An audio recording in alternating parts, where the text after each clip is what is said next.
Hey guys, what's up? Lightboltjoe here. Today we're going to discuss the brand new 2019 animated feature film, Abominable. Jill Colton wrote and directed this film. She is a previous Disney Pixar writer who has done phenomenal work. She was a writer on Monsters Inc. She was a producer for Bugs Life.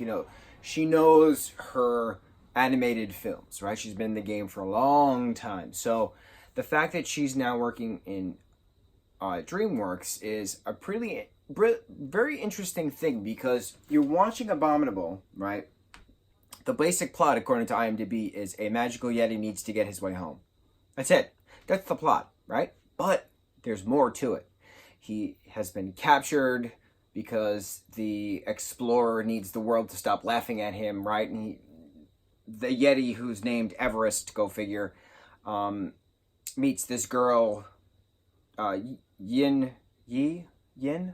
I think her name is Yi. Oh God, I forgot. I feel terrible. No, Jin, Pang are cousins, and then there was Yi.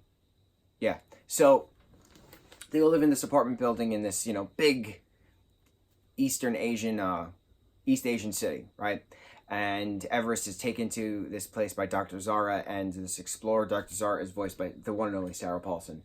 And so Everest breaks out, and he's magical, and he creates this electrical storm in this city. So he hides on Yi's rooftop, but Yi, Peng, and Jin all live in the same building, like I said. So eventually, the three kids wind up trying to save Everest in shenanigans. So they jump on a boat, and they wind up going all across China. And Yi's father wanted to, take her to all these different spots, and Everest happened to be taking them to all these different spots, and she's a beautiful violinist because her father was a violinist, and there's now Yeti hair as her string, and since he's magical, her violin is now magical, and it's just this very deep and emotional movie that takes you on journeys of finding, where you're supposed to go and how to deal with loss and how to deal with adventure and are you really busy or are you just distracted or, are you supposed to be with your family? Are you supposed to avoid people? Like, what are you supposed to do? How are you supposed to stay in a rotation kind of a thing? And it was interesting.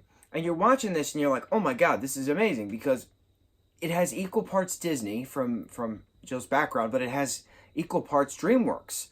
This is a true hybrid of the two animation studios, for instance, because you're watching it and then Everest will do something and you're like, oh, that's just like Toothless from How to Train Your Dragon, which is DreamWorks.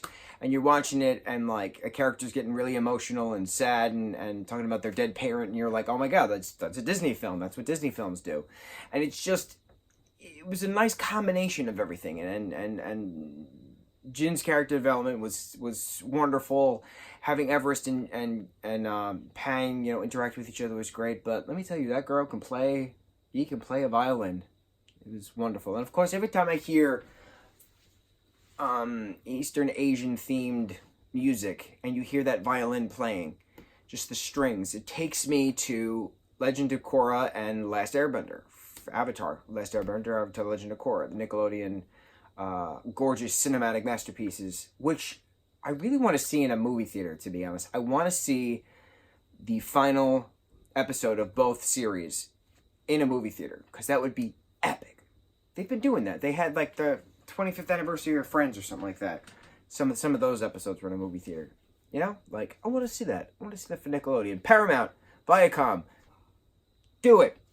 Get this going. But anyway, I really like Abominable. I love the soundtrack. I love the score. I love the lighting. The story was great. I did not dislike any of it. It was wonderful.